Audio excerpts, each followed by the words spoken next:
छोटी सी ननद। नेहा अपने कॉलेज के लिए तैयार होकर ब्रेकफास्ट के लिए टेबल पर बैठती है।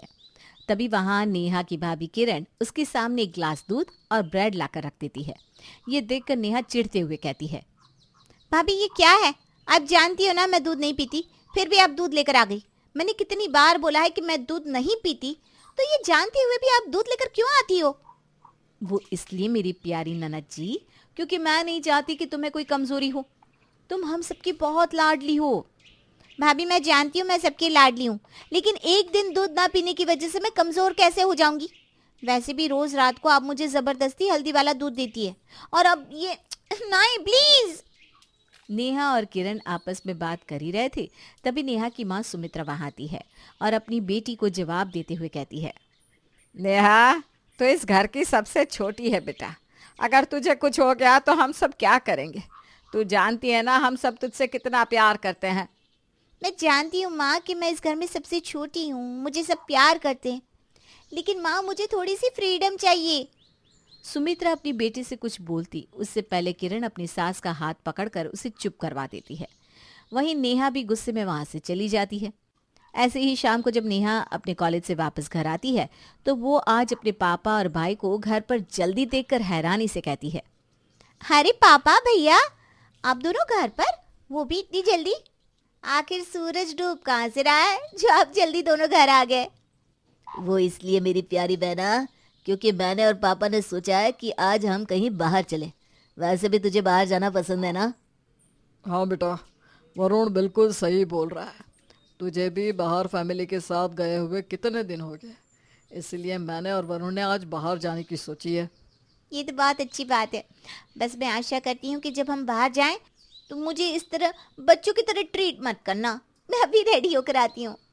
नेहा वहां से चली जाती है तो वहीं सुमित्रा भी अपनी बेटी के पीछे पीछे उसके कमरे में जाती है और नेहा के अलमारी से एक प्यारी सी पिंक कलर की ड्रेस निकालकर उसे देती है। नेहा देख, तेरे लिए मैंने ये ड्रेस निकाली है। आज पूरी फैमिली बाहर जा रही है और सभी ने सोचा है कि पिंक कलर के कपड़े पहने, तो तू भी पिंक कलर के ही कपड़े पहन लेना। मम्मी ये क्या बच्चे वाली बात कर रही हैं आप? मैं कोई बच्ची थोड़ी ना हूँ जो आप मुझे इस तरह से कपड़े निकाल कर दे रहे हैं। अरे मेरा जो मन करेगा मैं वो पहनूंगी। और ये क्या पिंक कलर की थीम रखी है आपने? हम किसी शादी पार्टी में थोड़ी ना जा रहे हैं जो थीम के हिसाब से चलेंगे। नेहा, बच्चा चाहे कितना ही बड़ा क्यों ना हो जाए, लेकिन वो अपने माँ बाप के आगे बच्चा ही रहता है।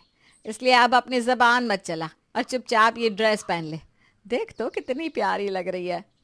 मम्मी बस बहुत हो गया, मेरा जो मन करेगा मैं वही पहनूंगी। प्लीज अब आप जाइए ना। वैसे भी इस घर में सिर्फ 2 ही कमरे हैं, कपड़े बदलने का भी कोई ठिकाना नहीं है। अब जाइए ना, मुझे कपड़े बदलने दीजिए। अरे हाँ भाई, हाँ जा रही हूँ मैं, लेकिन देख वही वाली ड्रेस पहनना। हाँ। सुमित्रा अपनी बेटी नेहा से ड्रेस पहनने को बोल रही थी, तभी वहां किरण आ जाती है। रहने दीजिए ना मम्मी जी, अब नेहा जब इस ड्रेस में कंफर्टेबल नहीं है तो उसे उसकी कंफर्टेबल वाली ड्रेस ही पहनने देते हैं। नेहा, तुम पहनो जो भी तुम्हें पहनना है। और मम्मी जी आप चलिए मेरे साथ बाहर चलिए। किरण अपनी सास को अपने साथ बाहर ले जाती है। वहीं नेहा भी अपनी मनपसंद की ड्रेस पहनकर अपनी फैमिली के साथ बाहर चली जाती है। बाहर जाने के बाद भी नेहा के घर वाले उसे बच्चे की तरह ही ट्रीट करते रहते हैं। ये देखकर नेहा को बेहद गुस्सा आता है और वो बीच में ही खाना छोड़कर अपने घर आ जाती है। समय यूं ही बीतता है और बीतते समय के साथ नेहा के घर वालों का प्यार नेहा के प्रति बढ़ता ही जाता है। पर यह देखकर नेहा काफी हद तक चिड़चिड़ी हो चुकी थी। ऐसे ही एक दिन नेहा के कुछ दोस्त उसके घर आते हैं और नेहा अपने दोस्तों के लिए पानी लेने जाती है। तभी किरण अपने हाथ में पानी के कुछ ग्लासेस लेकर नेहा और उसके दोस्तों के पास आती है। ये लो, मैं तुम सबके लिए पानी लेकर आ गई हूँ।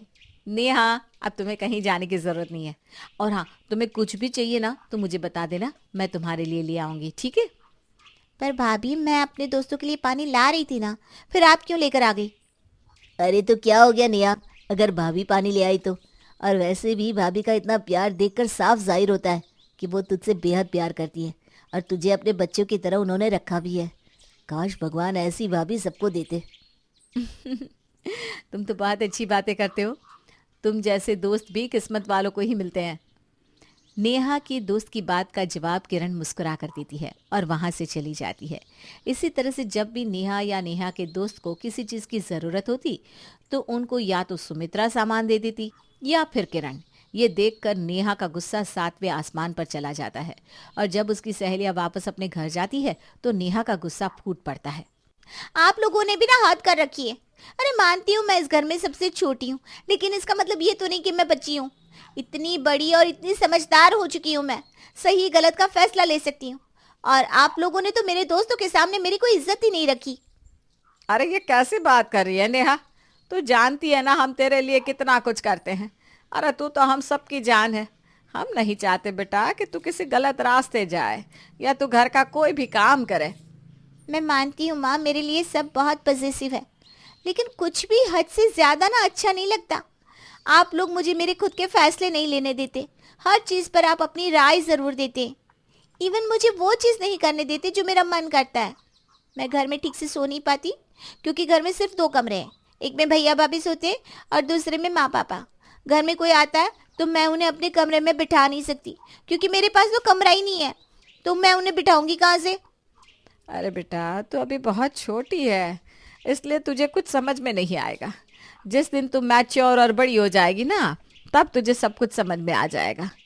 और ये घर में कितने कमरे हैं कितने नहीं हैं, इन सब की चिंता करने की तुझे कोई ज़रूरत नहीं है। तू इस समय पढ़ाई पर ही ध्यान दे। अगर तुझे ज़्यादा फालतू की चीज़ों में ध्यान देना है तो तू मुझे बता सकती है कि मैं तेरी शादी कहीं भी करवा दूंगी। हाँ। शादी का नाम सुनकर नेहा चुप हो जाती है और अपनी आंखों में आंसू लिए वहां से चली जाती है। पर यह सब किरण देख नहीं पाती और अपनी सास को समझाते हुए कहती है, माँ जी आपको पता है ना, नेहा अभी आगे पढ़ रही है और इस एज में अक्सर लोगों से नादान या गलतियाँ हो जाती हैं। इसीलिए तो मैं आपसे कहती हूँ कि आप नेहा को आज़ादी दीजिए। हमें उसकी पर्सनल लाइफ में इतना नहीं घुसना चाहिए, क्योंकि अगर हम उसे और उसकी पर्सनल लाइफ को थोड़ा स्पेस नहीं देंगे तो शायद वो और ज़्यादा चिड़चिड़ी हो जाएगी और इस चिड़चिड़ेपन में कहीं ऐसा ना हो कि वो हमसे दूर चली जाए।